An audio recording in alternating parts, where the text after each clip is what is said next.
alive! It's alive! It's alive! It's alive!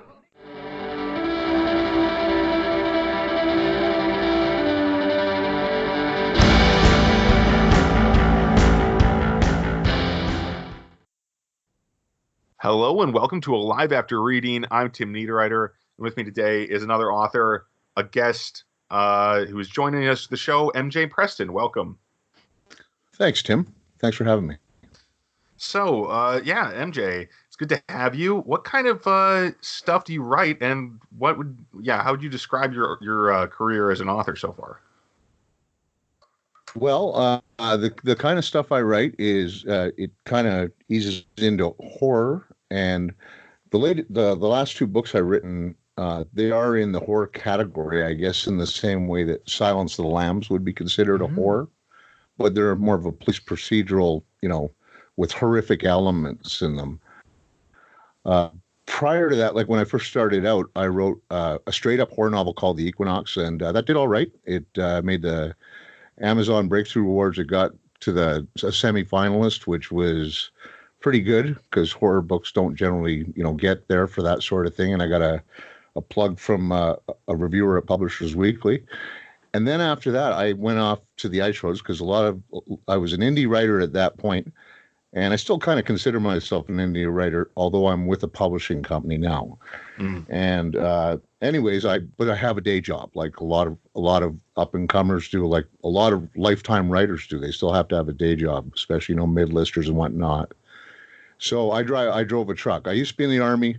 I drove a truck, and I was getting ready to kick trucking to the curb after 20 years. And a friend of mine said, "Hey, you got to go up and run the ice roads in the Northwest Territories." So I thought, okay, what the heck, I'll go up and do it. And while we were up on the ice roads running that, I was flogging my new book, getting it out there, pimping it, trying to get people to buy it. And my friend Brad was doing the same. He was, and I started thinking, this would be a great setting for a book. So I wrote a sci-fi thriller called Acadia Event. And that got plugged by Greg Norris, who used to write for the Sci-Fi Channel and whatnot. And it did okay. And then we come to these two books, and this was a different animal. The first book was called Highwayman, and it was the beginning of the series. And the second book, which is just coming out, is called 4, which is the conclusion to the first Highwayman story. The series itself is going to be a bunch of different stories, but with recurring characters. And so when I sent that off to my publisher, Wild Blue Press, they came back and they said, "Hey, you know what? We really love this. We like the idea of Highwayman. We like the idea of 4, but hey, can we put your other two books into our docket as well?" So they took on The Equinox and Acadia Event. So they're all published with Wild Blue Press now. Cool. That's a good. You've had a pretty good trajectory then, honestly, for your career so far. Well, it sounds to me. It sounds good to me anyway. Yeah. It was tough in the beginning. I mean, you kind of learn as you go, and but what is kind of cool about this is these books are getting a rebirth, and I'm very proud of what I've written this far. I mean, a lot of research goes into all of this stuff, and you bust your butt and you put it out there. But what you really want, even more than the money, is the readers. You want people to read it. You want them to enjoy it. Because what's the point of being a storyteller if nobody's going to listen to your stories? Absolutely. And so this is somewhat exciting. There's lots of stuff happening. I got a lot of media and stuff like that going on, including yourself. And we're going to see 4 is scheduled to be released, which basically, for nobody that knows what it is, the first book is called Highwayman. The second, and that's book 1 in the Highwayman series. And the second book is called 4, and that's book 2 in the Highwayman series. And the reason I'm talking about both of these books is because they're one story. It's a 2-book story. And so this is the new book that's coming out is the conclusion. It could stand alone if you read the book by itself, because there's enough explanation as to what's going on. But if you want to get the best out of this, you should buy both books and read the first one, then read the second one. Yeah. So yeah, sounds good. So these are both. What kind of stories it involves ice road trucking? I imagine. Oh, you want to go back? Oh no, Ice Road Trucking was my second novel. Oh, that Which was only the called second one. Cape May. What are these new books about Okay, exactly? the third book is Highwayman, and that's book one Yeah, in the Highwayman. Highwayman Yeah, series. yeah. And then the fourth book, which is coincidental, because the fourth book was actually going to be the third book when I first started writing it. But Okay. anyways, the fourth book is called Four, and that's book two in the Highwayman series. And basically, it says the thrilling conclusion to the Lance Boulanger file, because these two books cover one file, and it's about Oh, and these a are the. FBI agent. Okay, go on. It's about an FBI agent, and he's chasing an elusive serial killer called the Highwayman. Okay, that makes more sense. I got confused. Here I thought that they were horror novels set on the ice roads, which I think would be cool too. But obviously, they both make sense. Just the name Highwayman got me thinking. Oh, this involves a highway, right? Yeah, a But it nice does. I'm highway. sure it does. But Yeah, but not an no ice problem one. at all. Yes, yes. I just got a little bit wires crossed there. Yeah, no, this sounds like a good set of stuff. So I write science fiction and fantasy myself. I dabble in horror a little bit, but I'm a little squeamish for Right. writing it. I enjoy reading it, but I'm curious. So I did just have I've had a few authors on recently who've been writing more horror thriller kind of stuff, Yeah. and I want to ask if you because you compared these books to Silence of the Lambs originally. So is it more like long term horror? Like you take what kind of time frame does your story take place in? Let me ask. Well, the first book, this is interesting that you say that. Okay, so Highwayman, and I'll just call it Highwayman and Four, Sure. just to alleviate any confusion. But Highwayman takes place over the course of about 7.5 years, and it's really the Highwayman is the setup where it's the birth of a serial killer, like right back to when he's a young man and he makes his first fledgling kill, and then he carries on and he starts to improve his craft, and he's narcissistic. So you're really inside the Highwayman's head for the first book. The central character, there's two central characters. There's the Highwayman and then there's the FBI agent. And that's set up is that he's going out and he's perfecting his craft. He wants to be the best serial killer in the world. He's got visions of grandeur. And as he does this, he leaves no DNA. He dissects his victims into 5 pieces. He takes off the head, the legs, and the arms, and then he positions them. And all of this is for him is about presentation and notoriety. He wants to be the best. He wants to be on the number one on the FBI's 10 most wanted. And that's how we follow him. We follow him from his early beginnings up to that. And then we move into, the guys that are chasing them. Now, the one thing that's a spoiler in doing a 2-book story like this is that they're not going to get the Highwayman in the first book. And that's where it kind of dovetails into 4, and we pick up the chase. Now, the second book, as opposed to that, takes place over the course of a couple of weeks, and that's it. So we go 7 years building this guy up, and how they're chasing him, and how they're not getting any DNA evidence. I mean, he's very, very smart, and he's educated. And to add insult to injury, which the FBI doesn't know, is he's super rich. So he can fly anywhere in the country, rent a car, do whatever he wants. And that's part of the way he's evading them, or, evading capture. So he's very narcissistic. And the one thing I didn't want to do with this book is I didn't want the serial killer to be sympathetic. Like, for instance, Hannibal Lecter in Silence of the Lambs, there's something we still, even though Hannibal's a disgusting human being, he eats people, he's vicious, he's, he has absolutely no conscience. There's something charming about him that we like him. And the same thing with somebody like Dexter Morgan, for instance. Yeah. I did a lot of research for these 2 books. We're talking, I probably read, I don't even know, maybe 500 books on serial killers, on profiling, on the FBI, and then add in the documentaries and everything else that I watch. Plus I, spoke to true crime writers and, all sorts of stuff to do this. I'm losing my point here because I'm rambling a little bit, but these books I tried to be as specific and right to, like, I wanted to really know my stuff. and before I started to write these books, and I studied an awful lot of cases, almost ad nauseum, because you got to see some of the worst, most disgusting human beings. When you're talking about serial killers, oh yeah, that was my point. Is they're not nice guys. They're not Hannibal Lecter. They're not Dexter Morgan, killing only bad people. These guys are narcissistic. They're missing a component in their brain where they have any empathy at all. And so I really delved into that, and there's some very, very dark stuff in this. And that would be the horror element of these two books is the dark things that he does. Well, definitely. I actually, when you said he's able to get away with this because he's extremely wealthy, I found that particularly chilling. That's always scary. Like, this guy is there's so much power in money, and then and then he just disappear because he doesn't live near his victims. He just picks them out and hunts them down, whatever. That's terrifying. And he was inspired by a couple of actual serial killers. Like, this is how Lance was, and that's his name, Lance. But everybody calls him the Highwayman because they don't know who he is. Mm-hmm. He was based on a couple of killers, and one of them was Israel Keyes. And he didn't kill a lot of people, but he was a serial killer that came out of Alaska. And that's what he was doing, is he was flying to places and he was putting little geocaches of killing tools in places to go back and kill other people. So I found that fascinating. And then there was another one named Luca Magnotta, and that side of him would be, Luca Magnotta was one of these guys. There's a documentary on Netflix, and it's called Don't F with Cats. Have you seen it? No, I haven't.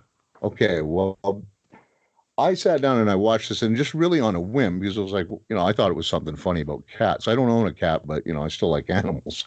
Yeah. And basically, this was a Canadian guy that turned around and he killed 2 cats online, and people saw him do it. Like, they didn't see him, but they saw his hands, and he killed a couple of cats, and then he killed a dog, and he was elevating. And they were these people that had seen these videos, or some of them, from as far away as the United States, were calling authorities and saying, we got a problem here. This guy's a lunatic. Like, we need to find him. And also, they were cat lovers. So they actually started to track him through his social media, because the one thing he is his social media was off the charts. He thought he was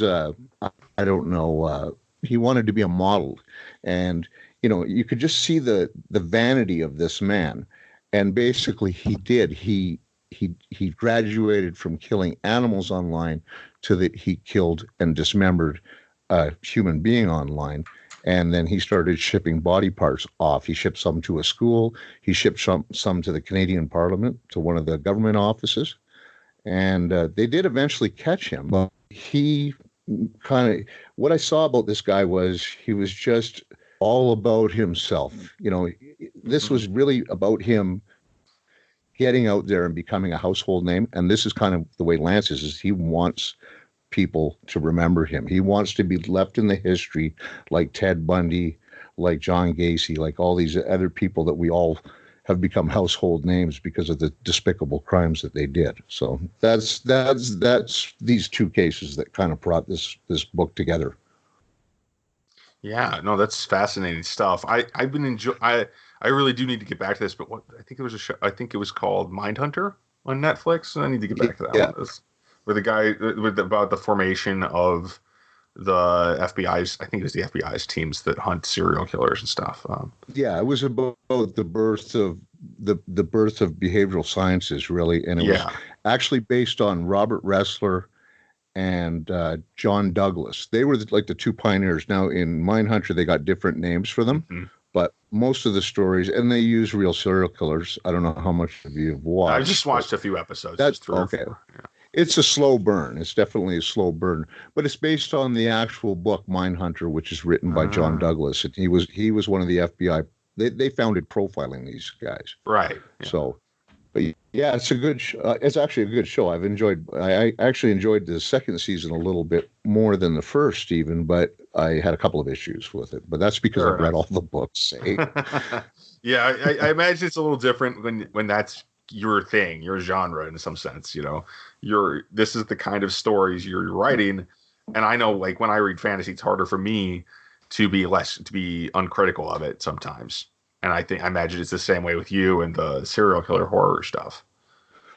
Well, I'm a little bit of a purist when it comes to factual stuff, and Fair enough. The only guy I'm going to give a pass on that is Quentin Tarantino, because it was nice to see the Manson family get a different outcome than actually was in history. I won't blow it for anybody, but was that Once Upon a Time in Hollywood? Yeah, Once Upon a Time. Okay, I haven't seen that one yet, but I didn't know what it was about. It's hilarious. I didn't even know it was about that. It's about Brad Pitt or his character, anyways. Fair enough. But anyway. it's actually really. I mean, how old are you? I'm 30. Oh, you're 30. So you're actually you're about 25 years old. But I grew up in the 70s too, and it's set in the 70s. So and if you like that, the music and everything, and it's a Tarantino film, so for sure. And there's actually some really good humor and whatnot. But so I give him a break on that because he's interjecting characters into a historical crime. But I liked Quentin Tarantino, and he does that all the time, so we just accept it. But when they do it on a show like Netflix, and that's the only problems that I had with Mindhunter, is there was some stuff that they were actually screwing around with the historical data, and they're presenting it in a straight way. So it's not a comedy. It's not a, it's supposed to be. They're presenting something to us, a historical thing or a docu-series, or not a documentary, but a drama. I know what you're talking about. Yeah. And I don't know. I'm like I said, I have a problem with that because you go, hey, wait a minute, that supposed to be that way. And the problem that I have with it is when somebody sees, if they're watching it purely for entertainment and they don't, but if they're going to go and talk to somebody else and say, hey, did you know that somebody did this, or, they were doing that, when in fact it wasn't factually correct, that's where I got a problem with it. So. Yeah, and I could see that being an issue with Mindhunter, especially because they walk the line using the names of actual serial killers and stuff that were actually the people who are still alive. Incidentally, some who narrate audiobooks, creepily enough. Yeah, Kemper. But yeah, that kind of thing is like, I mean, I could see it becomes more like you could get misled by that. Even though I didn't realize the show was a history-based show when I first started watching it. I caught on to that pretty fast, but I'm like, okay, that's cool. But I didn't realize it wasn't, just a drama. You know what I mean? They do. I mean, they do that with a lot of shows now. The other one that comes to mind is the Narcos. Mexico and that. And I don't know if you've watched those, but I mean, they're using real historical stuff. But I mean, they do put a disclaimer in the beginning of it. Some characters are, fictitious to, move the story forward and whatnot. So, and that's fine. So, but I'm not bashing Mindhunter. I liked it an awful lot. It was very, very entertaining. But I've read every book that John Douglas has written, and I read the two books that the late Robert Ressler wrote, and those were the two guys that are portrayed in Mindhunter. So that's, like I said, I'm tainted, I guess, and for somebody else it might be nothing. So, fair enough. I'll stop riffing on them. but actually, because we're getting to that part of the show, you were talking about reading, and you obviously have read a lot of nonfiction. You do a lot of research for your fiction. What kind of stuff are you reading lately? It could be fiction, nonfiction. What's on your reading table or whatever? I'm a huge John Sanford fan. So I like he writes the Prey series and the Virgil Flowers series, and that's kind of what I do. But he's more, he's not as dark as I am, quite frankly, and he makes a lot more money than I do too. And and then I'm picking up, like I've always got references for the nonfiction stuff. The other guy I'm reading is an indie writer, and his name's Tom Erb, and I'm reading his book Last in Line, and he's quite a good writer. I met Tom in New Hampshire a number of years ago after I went to one of the cons, and we kind of became friends. But there's those two, and I'm toying with reading another Harry Bosch novel that's supposed to come out from, and that's the series based on Amazon there, Bosch. Yeah. But that's from Michael Connelly. So I haven't been reading as much horror as I used to. I've been reading a lot more of the police procedural, the mystery stuff like that when it comes to fiction, anyways. But have you caught The Outsider yet by Stephen King on No, I haven't. television? No, I'm not a huge watcher of TV or movies, really. Oh, okay. I catch a lot on Netflix, but it takes a while. Yeah. I find it's all about time. You're partitioning time out to do all these things, especially if you're a writer, right? Mm-hmm. And you've got a day job. You got to go to the job, then you got to write, and then you got to get out and do what I'm doing right now. You've got to get out and promote and talk to people about your work. So it does kind of whittle down the Netflix time or the television time, especially if you got dogs and grandkids. Absolutely. Oh, but I'm short a dog at this point, which is too bad. I like dogs and cats, actually. I'm more of a cat person. Anyway, that's not the point. So thanks. Those sound like some good reading recommendations. And anything you want. Where can people find you online, MJ? Okay, they can find me at my website, which I just uploaded and mucked up, so I'm going to have to fix that. I was just updating it, and something's not looking right. But they can find me on my website, which is the easiest, which is mjpreston.net. You can find me on Facebook. You can find me on Twitter. You can find me on Instagram, LinkedIn, or you can go to the Wild Blue Press website, and you can look me up there. And my latest book, 4, is going live in 3 days. It's already up for pre-order, but it will be live in 3 days, and it's coming out in digital, print, and audiobook. All of my books are going to audiobook as well. So check me out, and there you go. I think any one of those you'll find me, or just Google me. Absolutely. Beautiful. Thanks for being on the show, Mr. Preston, and thanks for listening, everybody. We'll talk to you next week.